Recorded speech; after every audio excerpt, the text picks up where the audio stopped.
what do you think some of the big problems are facing our world? What bothers you the most?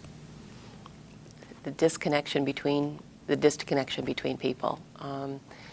There are people who are living in such an insular communities and insular lives, and aren't really reaching out to understand others, and they get so entrenched in their positions, and aren't listening to one another, and aren't seeing the greater good. And I see that happens in schools with young kids, and bullying, and holding back from their own curiosity and understanding other people, all the way through adulthood, where they feel like they have to know the answers, and they get very entrenched, and that just leads to what we see in politics, what we see in lack of understanding between countries, the fear, the lack of trust. And that really sounds like a downer, doesn't it? I really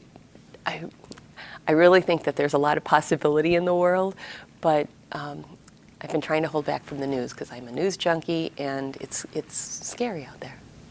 You chose a life of service in many ways. You have worked in law, you've worked as the head of a not-for-profit organization, you have given your time to many key issues in our world.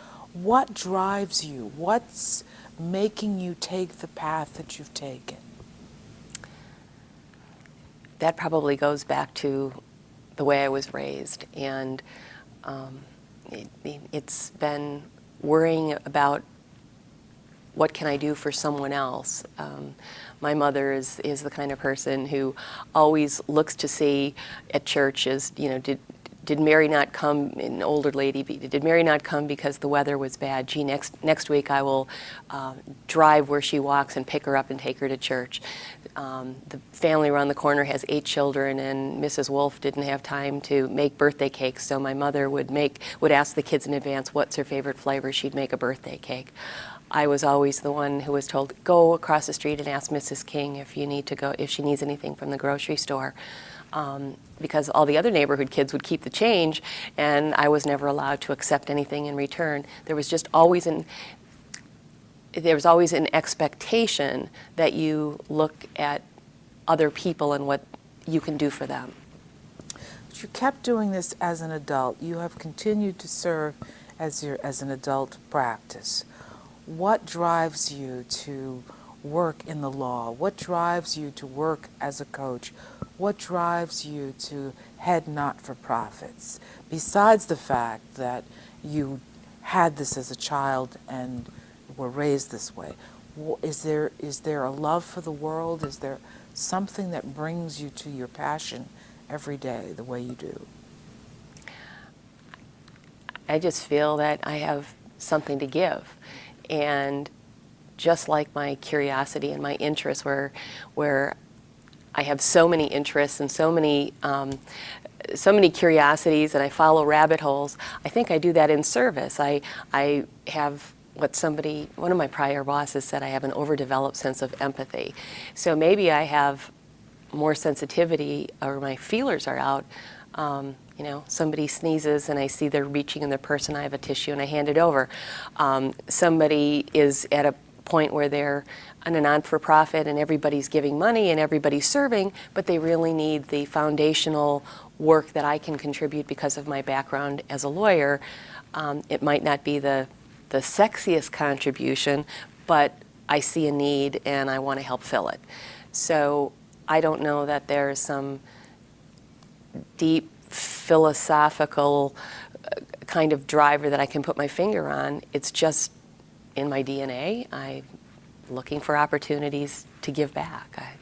And I don't do it in a big way. It's not something amazing. It's just little things that together stitch my life. What do you think creates your humility? What is it that, some people who have accomplished what you've accomplished would have a lot bigger ego. What's driving your humility? Why do you say, for example, that it's not been big, whereas it has been big? You've done a lot in the world. You take your membership in not-for-profits very seriously. What keeps you so humble? I'm looking for the actual answer. I know you are. And I would like to, again, say that there's some spiritual reason, some Buddhist reason for, for humility. But it's not that. It's that I continue to think that there's something bigger out there that I was put on this earth to do or to have an impact on. I feel like I don't want to pretend. I don't want to have some, the proverbial Toto pulling the curtain away and saying, pay no attention, that's not real. So I just go about doing what I do without trying to, put the bells and whistles on it. And I don't want to be attached to that or define myself by it. And I also don't want to, like many gurus, put yourself on a pedestal only to have somebody just really trying hard to knock you down. So maybe there's fear of failure and lack of confidence as well as wanting to do good in the world. You pointed in earlier conversations to trust being in danger in the world. How are people lacking in trust as you see it? How does this manifest? What does it look like? I think it keeps people from having really deep conversations. And as we're settling into this conversation, as you know, I really deeply trust you. But there is a hesitance to really, there's always a hesitance to really look someone in the eye and say, this is how I feel. This is where I'm coming from. These are my biggest dreams in the world, and these are my deepest fears in the world. And that's where the trust part comes from. Friendships, how rare it is to have a really, really deep friendship where you don't have to be somebody for the other person and live up to being the smiley one or being the gregarious one or whatever, but you can have a bad day and you can say, I'm really frightened about this or I'm really uncertain about that. And so friendships are really dear and really rare. And I think that many people don't have an opportunity to connect at that really deep trust level. So I guess that's where I'm coming from. And even my father, when he called this morning and said he was thinking about me and how we were as in my childhood, and he said, well, I was thinking about people who've really impacted on my life. And he said, as a parent, you really think about yourself as having the impact, but you don't think about your kids. But you've really had impact on me, Diane. And he said, there's something about you that I can really talk to you and tell you what I'm feeling. My dad's like 6'4", 240 pounds, a former policeman. For him to get that deep is really moving. And so trust goes into coaching. Trust goes into conversation with friends. Trust goes into family relationships. And trust goes at the national level. So.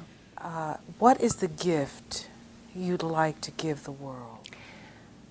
All I think about is Maslow's hierarchy of needs, and I'd first want to make sure that everybody's belly is full, that everybody experiences love.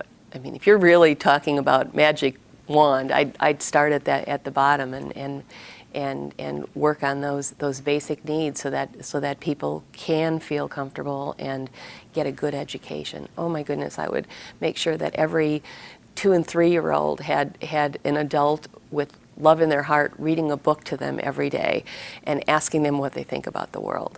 I would make sure that everybody had an opportunity to go to a school and have had a good breakfast and have a wonderful teacher and have the world open up to them and just become who they were meant to be It sounds silly. See, this is where it just sounds... Why does it sound silly? Because it's just such a pipe dream. But that's where I'd start. I mean, I would start with children. I'd start with love and trust and let everyone have a wonderful start to life, because you'd have so many people contributing in a positive way to this world. And people wouldn't live holding so tightly onto everything that they have. They would feel comfortable sharing ideas, sharing time, sharing, and with that, I think the world would just be so much a better place.